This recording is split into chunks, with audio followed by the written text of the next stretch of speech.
It's kind of hard to explain, but yet when you sit down and you really start to think about what's been going on in your chapters, when I say that creativity is an addiction, it's like, what?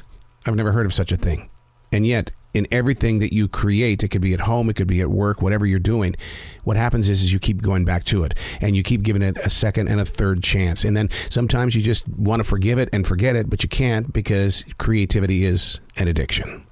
Unplugged because we will always say yes to creativity, totally uncut because we all make mistakes. So turn it into a tool. This is Arroe Unplugged. I'm sure we've all had those days, a day of mental question, when the heart can't really kind of warm up to a less activated approach to acceptance.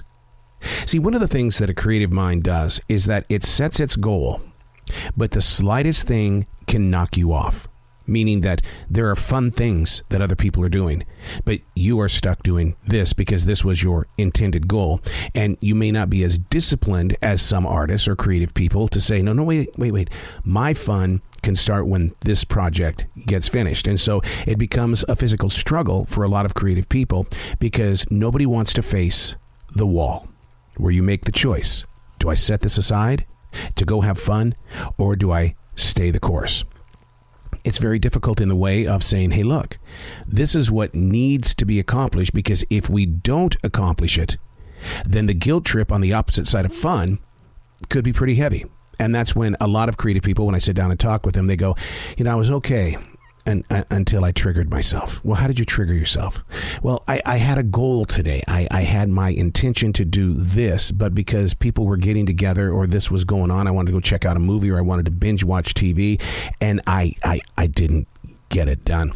And now I'm on the opposite side, and now I don't like my creative self because it wants to do things all the time. Well, what about the rest of me? Now, some people will say, just go out and do it.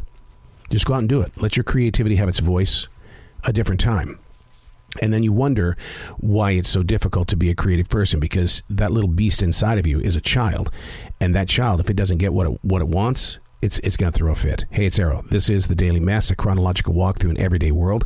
I am a daily writer, and it's stuff like this that I absolutely write about because I am creating the path. Those moments when you want to do something other than what your discipline is telling you to do. And that seems to be like a really tough word, right? The discipline.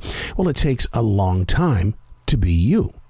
To be you took a lot of shaping, creating, dropping things off, picking things up, making decisions that you didn't want to make, but you still became you. And then all of a sudden, when something fun or tasty happens on the other side, you're going, oh. But you do know what happens on the opposite side of fun. The project that you wanted to do doesn't get done. So how do you get around that? Document your path. Learn from it. This is The Daily Mess. The depth of a thought is determined by the arrival of expectation. I want to say that again. The depth of a thought is determined by the arrival of expectation. I was shown a word yesterday that really kind of got into my head and heart. And really, I think it was a seed. The word was glean. Glean. To glean is to walk through your open field of life, to take it in or to leave it out. Gleaning covers everything that we do. Trying to lead a life of being in the present means you've got to get through the cluttered system, and you've got to be able to accept the self-design and unstable greed.